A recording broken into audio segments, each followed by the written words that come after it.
Hi friends, how are you? A very good morning. So today is August 27th। चलिए देखते हैं आज क्या था। एक पेज वन पे था। पता नहीं क्या हाल हो रहा है काबुल में। टू पावरफुल एक्सप्लोजन्स हुए हैं एयरपोर्ट के पास। तो अभी इसमें क्या बनाना है, क्या नोट्स बनाने हैं, हम आगे बात करेंगे। एक पेज वन पे था। देखिए, director general of civil aviation, ये पता होना चाहिए किसका मिनिस्ट्री का पार्ट है किसका नहीं। ये basically ministry of civil aviation का पार्ट है। रेगुलेटरी बॉडी है सिविल एविएशन की फील्ड में, जो प्राइमरीली इसका काम क्या है, deal with the safety issues. चाहे वो इसकी बात हो, चाहे ड्रोन्स की बात हो, जितने भी सेफ्टी इश्यूज की बात होगी, जो भी ऊपर में उड़ने वाले की बात होगी, तो directorate general of civil aviation की बात आएगी। ठीक है। एक्चुअली क्या हुआ था, मार्च 2019 में इन्होंने क्या करा था कि बोइंग के जो 737-8 है, 737-9 है, उसको परमिशन मतलब बंद कर दिया था फॉर सेफ्टी। इनकी उड़ान, इनका इंडिया में लैंड होना, इंडिया की एयर स्पेस में एंटर करना, ये यहाँ से टेक ऑफ करना, सब बैन कर दिया गया था। एक्चुअल में हुआ ये था कि एक दो एक्सीडेंट्स हो गए थे जो इस एयरक्राफ्ट में हुए थे। एक तो हुआ था लायन एयर फ्लाइट 610। ये आपको ना नोट्स बनाने की जरूरत नहीं है, बट आपको एक जनरल अंडरस्टैंडिंग होनी चाहिए कि जो इन्होंने अप्रूवल दी है दोबारा, कल ही दी है अगस्त 26 को, कि अब ऑपरेट कर सकती हैं बोइंग 737 एयरक्राफ्ट्स। तो क्या है, वजह क्या था, क्यों बैन लगाया गया था? मार्च 2019 में लगाया था। बेसिकली जो ये दो एक्सीडेंट हुए थे ना, लायन एयर फ्लाइट 610, ये हुआ था जावा, इंडोनेशिया के पास, और एक इथियोपियन एयरलाइंस का हुआ था। ये भी बहुत डेडली था, बहुत लोग मरे थे। तो इस वजह से इस पे बैन लगा दिया गया था। अब वो बैन हटा दिया गया है, अब ये ऑपरेट कर सकती हैं। अब थोड़ा सा बोइंग के बारे में देख लिए, नोट्स बना लीजिएगा कि एक तो अमेरिकन बेस्ड कंपनी है ये, और वर्ल्ड की बिगेस्ट प्लेन मैन्युफैक्चरर है, वन ऑफ द है। और इनका क्या है, बोइंग का जो ये 737 फ्लीट है ना, ये कंपनी की बेस्ट बेस्ट सेलिंग एयरक्राफ्ट है। ठीक है। अब मैक्स 8 जो था, इसका अपग्रेडेड वर्जन था 737 फ्लीट का। और अगर हम 737 फ्लीट की बात करें तो इसकी प्रोडक्शन जो शुरू हुई थी वो 1966 में हुई थी। और इसके अंदर अगर हम बात करें वर्जन्स की, जैसे 8 है, वैसे ही मैक्स 7 है, मैक्स 9 भी है, और मैक्स 10 भी है। ये इंपॉर्टेंट हो जाता है, ये बेसिक फैक्ट्स आपसे पूछ सकते हैं प्रीलिम्स में। एक पेज वन पे था जिसमें दोबारा सुप्रीम कोर्ट के बेंच ने कहा है कि एजुकेशन जो है, साफ साफ क्या कहा है कि फंडामेंटल राइट्स है चिल्ड्रन का। चिल्ड्रंस को स्कूल जाने का पूरा अधिकार है, और उनको जाना ही पड़ेगा, जाना ही चाहिए, और जाना ही होगा। और उनको बेसिकली वो डर किस बात का है? उनको डर ये है कि जो प्राइवेट स्कूल्स हैं और वहाँ की फ़ीस ज़्यादा है, और कुछ बच्चे ऐसे हैं जिन्होंने अपने ईदर ऑफ द पेरेंट्स या दोनों पेरेंट्स खो दिए हैं, मतलब ऑर्फन्स हो गए हैं कोविड-19 वायरस की वजह से। तो सुप्रीम कोर्ट ने कहा है कि आप क्या, यूनियन गवर्नमेंट से पूछा है कि आप इमीडिएटली रिलीज़ कर सकते हैं पीएम केयर्स फंड से for the education of children. अब आपको मैं बताता हूँ क्या है, कि हमने ये टॉपिक्स जो है ना, नोट बनाए थे। और बहुत, आपको ये नहीं सोचिएगा मैंने 4 लेक्चर्स बताए हैं तो आपको 4 लेक्चर्स में 40 मिनट लगेंगे। हार्डली 5 टू 7 सेकंड्स लगेंगे। बहुत 4-4 लाइन्स का ही लिखा हुआ है। बट इससे क्या है, आपको मैं सिर्फ डेट्स इसलिए दे रहा हूँ कि ताकि आपको आपको एक वो आ जाए कि आपने किन डेट्स में इन चीज़ों के ऊपर लेक्चर्स बनाए थे। तो आप दोबारा वहाँ पे रिविज़िट करें, वहाँ पे अपने पॉइंट्स को कंसोलिडेट कर सकते हैं। 30th में, 3rd जून, 9th जून, 22nd जुलाई। एक दो डेट्स और थी, बट बहुत ज़्यादा डेट्स हो जाती। ये 4 डेट्स मैं इसलिए दे रहा हूँ कि अगर इन 4 डेट्स में आपने अगर इनके नोट्स बनाए हैं अपने प्रीलिम्स में या मेंस में, तो आप उन मेंस या फॉर्डर डायरी में, प्रीलिम्स का तो मतलब ही नहीं है, तो मेंस और अगर फॉर्डर डायरी में अगर आपने इनके पॉइंट्स लिखे थे, तो इनको एक ही जगह लिख लीजिए चारों लेक्चर्स के, और साथ में इस वाले पॉइंट को लिख देना। और अगर आपने नहीं बनाए हैं, तो आपको ये 4 लेक्चर्स में अगर जाना पड़ेगा, तो आपको हार्डली 5 टू 7 सेकंड्स लगेंगे, क्योंकि बहुत छोटे-छोटे पॉइंट्स हमने लिखे थे कि क्या चल रहा है, क्या नहीं चल रहा, ऑर्फन्स को लेके क्या गवर्नमेंट कह रही है, क्या सुप्रीम कोर्ट कह रहा है। ठीक है। एक पेज 1 पे था, दिल्ली हाई कोर्ट ने कहा है कि राइट टू प्राइवेसी जो है, इंक्लूड करता है right to be forgotten and right to be left alone. अब आपको लगेगा कि राइट टू प्राइवेसी, वो जो पूरा का पूरा केस वेस्ट बंगाल की जो एक्ट्रेस का है, वो पूरा आपको वो पूरा करने की याद ज़रूरत नहीं है, वो पूरा लिखने की ज़रूरत नहीं है। बट जस्ट आपको पता होना चाहिए कि अगर आपसे पेपर में पूछ लेते हैं कि राइट टू बी फॉरगॉटन क्या है, फंडामेंटल राइट है, बिल्कुल है। Right to be left alone, देखिए आपसे डायरेक्ट जो फंडामेंटल राइट्स आप पॉलिटी में पढ़ेंगे ना, आपसे सोचो कि डायरेक्ट पूछ लें, पूछते हैं, कई बार ऐसा होता है। बट आजकल क्या है, क्वेश्चंस थोड़ा सा घुमा के देते हैं कि आपको देखते हैं कि बेसिक अंडरस्टैंडिंग के साथ साथ आप उसकी डीप अंडरस्टैंडिंग है भी या नहीं है। तो बेसिक अंडरस्टैंडिंग आपकी आ जाएगी पॉलिटी की बुक से, बट डीप अंडरस्टैंडिंग ऐसे ही आएगी जो कोर्ट्स ऑब्जर्व करती है। तो right to be forgotten is a fundamental right, right to be left alone is a fundamental right, and it comes under right to privacy. और क्या राइट टू बी फॉरगॉटन क्या होता है कि जिसमें इंडिविजुअल है, जैसे अगर आप सपोज़ करिए, अगर आप गए हैं और आप कोर्ट को अप्रोच करते हैं और आप कहते हैं right to be forgotten, means आप ये चाहते हैं कि कुछ डेटा जो है, जो ऑनलाइन हो चुका है या कहीं भी है, जो पब्लिक उसमें जा चुका है, कि उसको डिलीट कर दिया जाए, ताकि कोई थर्ड पर्सन उसको लॉन्गर ट्रेस ना कर सके। समझ रहे हैं बात को? आप सोचिए कि एक एक्स आदमी है, उसने कुछ ऐसा किया है और उसकी वो चीज़ें ऑनलाइन हैं, तो आप कोर्ट को अप्रोच कर सकते हैं कि उसको ऑनलाइन हटाया जाए, ताकि और कहते हैं ना कि इम्प्रेशन ना क्रिएट हो सके दूसरों के ऊपर कि इसने ऐसा-ऐसा किया है। और दूसरा क्या है कि, और एक है right to be left alone. इसका बेसिकली मतलब ये है कि फ्रीडम दी जाए इंसान को, जो भी वो करना चाहता है अपनी प्राइवेट लाइफ में, ठीक है? जिसमें किसी और का मतलब नहीं है, मतलब right to be left alone का मतलब होता है right to let alone also, कि एक इंसान को फ्रीडम दी जाए कि वो अपने प्राइवेट अफेयर्स में क्या कर रहे हैं। बेसिकली पब्लिक फिगर्स या सेलिब्रिटीज़ करते हैं कि भैया मैं अपनी प्राइवेट लाइफ में कुछ भी करूँ, उसमें अगर मैं तीसरे आदमी को डिस्टर्ब नहीं कर रहा हूँ, तो मेरी ज़िंदगी में दाखिल मत हो, प्लीज़। तो ये बेसिकली मीडिया से और इन सब से किया जाता है। तो आपको याद होना चाहिए कि right to be forgotten and right to be left alone का मतलब क्या है। ये नीचे जो मैंने पॉइंट्स दिए हैं, इसको समझाने के लिए, what is right to be forgotten, right to be left alone.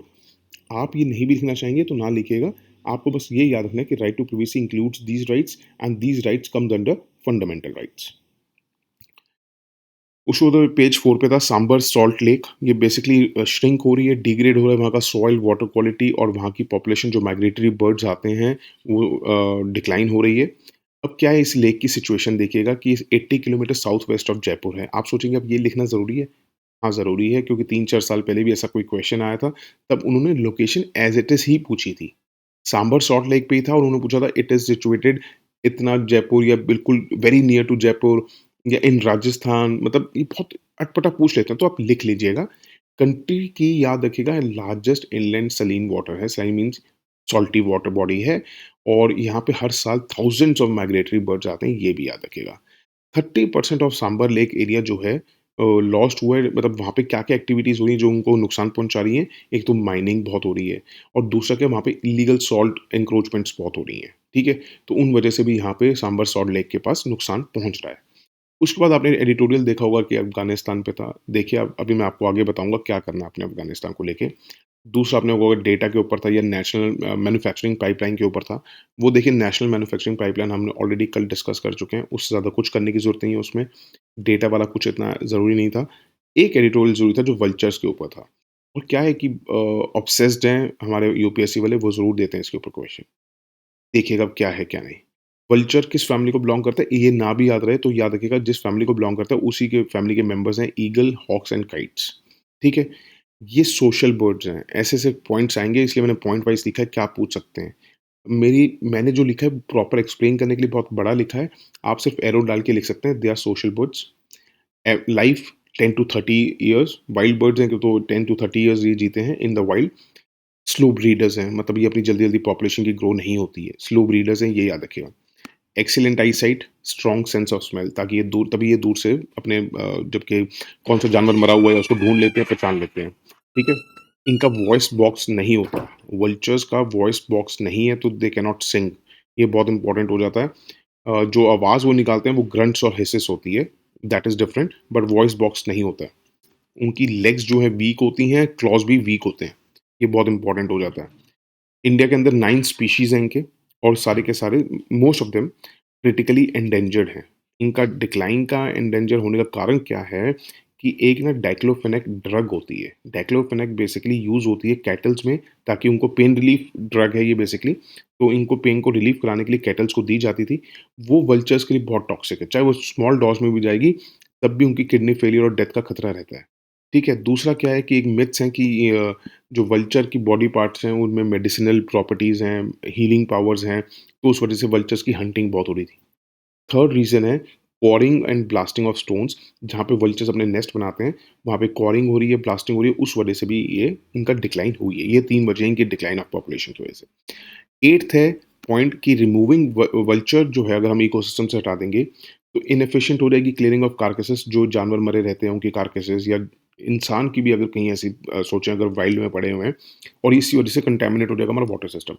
ये खा लेते हैं, इनका क्या है, इनका बहुत एसिडिक होती है स्टमक, इनकी जो स्टमक है इज़ वेरी एसिडिक। तो ये खा लेंगे और उसको पचा भी लेंगे। कोई और जानवर खाएगा तो वो बीमार पड़ जाएगा और लोगों को भी बीमार करेगा। इंडिया ने क्या स्टेप्स उठाए हैं? इंडिया ने बेसिकली डिक्लोफेनेक जो है वेटरनरी यूज़ के लिए 2006 में बैन कर दी थी। 5 स्टेट्स को वल्चर ब्रीडिंग सेंटर्स खोले जा रहे हैं अंडर एक इन्होंने शुरू किया action plan for vulture conservation for 2020-25। तो ये इम्पोर्टेंट है इस बार के लिए क्योंकि 2020 में ही ये हुआ है, तो इसलिए भी इम्पोर्टेंट है। और क्या स्टेप्स ले सकते हैं? कई सी कंट्रीज़ में हमने देखा है वल्चर रेस्टोरेंट्स खोले जाते हैं स्पेशली। उसमें रेस्टोरेंट्स में क्या किया जाता है डिक्लोफेनेक फ्री कार्कसेस जो होते हैं कैटल के, वो एक ग्राउंड में डंप कर दिए जाते हैं ताकि आगे वल्चर्स उनको खा सकें। ठीक है? उसके बाद एक पेज 8 पे था सिविल एविएशन मिनिस्ट्री लेके आई है ड्रोन रूल्स 2021। इनको भी सिर्फ रूल्स के हिसाब से लिखिएगा। इसमें क्या है जो अनमैन्ड एयरक्राफ्ट है उसका जो वेट है फुली लोडेड का 300 केजी से 500 केजी बढ़ा दिया गया है। और जो लॉजिस्टिक्स में ट्रांसपोर्टेशन सेक्टर में यूज़ होता है। और ये रूल्स में अब ड्रोन टैक्सीज को भी यूज़ कर लिया गया ताकि अगर आप ट्रांसपोर्ट करना चाहो कुछ मटेरियल, कोई भी सिक्योरिटी क्लियरेंस की ज़रूरत नहीं है बिफोर एनी रजिस्ट्रेशन और लाइसेंस इशुएंस, याद रखिएगा। कोई भी सिक्योरिटी क्लियरेंस की ज़रूरत नहीं है। और जो फॉर्म सबमिट करने पड़ते थे इसके हर चीज़ के लिए, वो भी अब 25 फॉर्म्स हुआ करते थे बेसिकली सब परमिशंस वगैरह के लिए, अब वो 5 हो गए हैं। पायलट लाइसेंस की ज़रूरत नहीं है अगर आप नैनो ड्रोन्स या माइक्रो ड्रोन्स अपने नॉन कमर्शियल यूज़ के लिए उड़ा रहे हैं, तो आपको पायलट लाइसेंस की भी ज़रूरत नहीं है। डायरेक्टर जनरल या जो एंटिटी वो ऑथराइज़ करेगा, क्वालिटी काउंसिल ऑफ इंडिया की रिकमेंडेशंस के बाद एक टाइप सर्टिफिकेट इशू करेगा ड्रोन्स के लिए, ये याद रखिएगा। ड्रोन्स के लिए टाइप सर्टिफिकेट्स इशू होंगे, कौन करेगा? डायरेक्टर जनरल या वो भी जो कोई एंटिटी वो डायरेक्टर जनरल वो करेगा। और उसको रिकमेंडेशंस फॉलो करनी पड़ेगी क्वालिटी काउंसिल ऑफ इंडिया की, याद रखिएगा।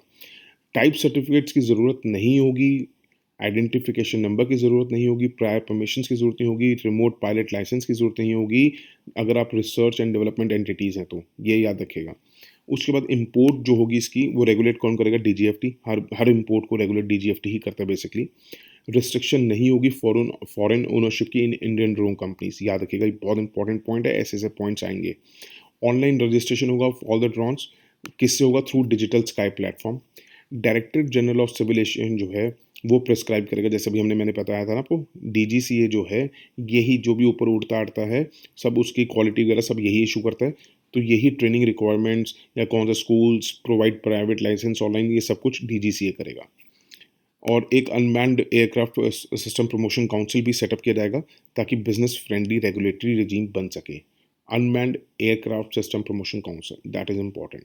इससे क्या हेल्प होगी?